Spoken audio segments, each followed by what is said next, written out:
I would describe this as a brawler meets action RPG. This is an awesome entry into the brawler space as somebody who tends to play a lot of RPGs and MMOs. So I have a lot of brain space and I want to make really cool builds. A little less so in how do I actually dodge and get out of things and find my openings. Early on, I was able to kind of compensate for that by finding nice little gear and little pieces to put together to eventually build my brawler skill set. And I find myself kind of going back and forth as we play test between I'm finding something that's a little difficult here. Well, what can I do with my gear set in order to tweak things? Or is there a different skill that I should pick up for this particular encounter and then be able to go dive right back in? The player is an ace, which is a deathless defender of humanity, which is currently sequestered away on the Belfry, which is McLaren's background over there.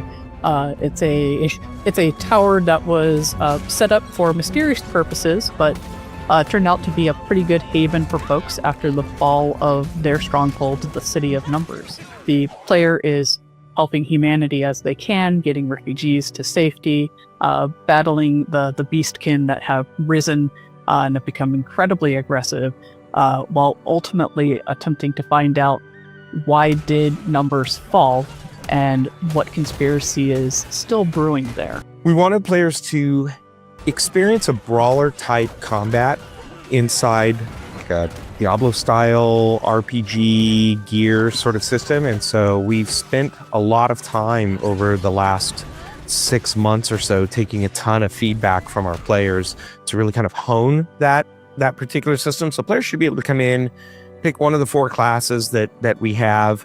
They'll see a whole new set of skills. They'll find a whole bunch of new equipment.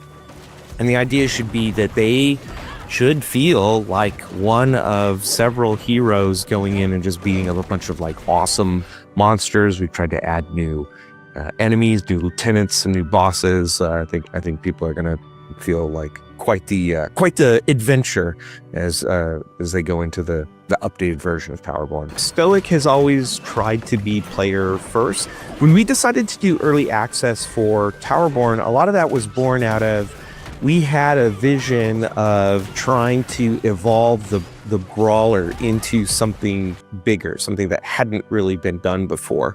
You can see other games have taken different routes. Some have taken kind of the roguelite route, some stayed into the traditional. We wanted to kind of expand into more like the true action RPG. And in order to do that, early access was very, very important to figure out what was going to work and what wasn't.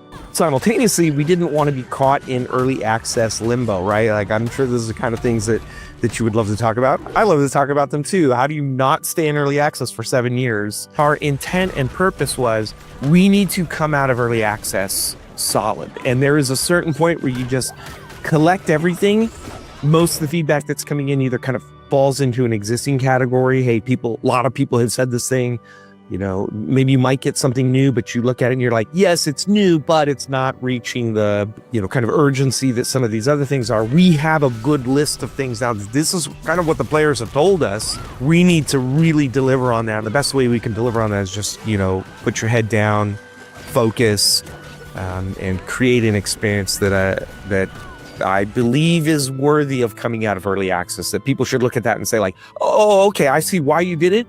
Absolutely was worth it. I can see a clear night and day difference between what is in live right now and what I am receiving when you go into the 1.0. One of the big pieces was that folks were big fans of certain pieces of actual gear that you would earn through the game. But there was no cosmetic version of that. And so you had to make the choice of do I want to look good? Or do I want to look a little janky but more powerful? And so we added the ability to be able to create a cosmetic version of the gear that you earn through writs, which are earned through completing adventures. And so the idea initially with Towerborne was we just want to make a fun beat 'em up with a light story in the background. We weren't really going to lean into kind of the stoic narrative strength that we have. And we just kind of wanted to take a bit of a breather. And we had expected, perhaps incorrectly, that the community would see it for what it is and be okay with it. But it turned out a lot of people were like, wait, you have something very interesting in the background here. we actually really want to know what's going on. We really would like something more clearly leading us through. And so we've spent a very significant amount of time and resource to put a narrative from the jump.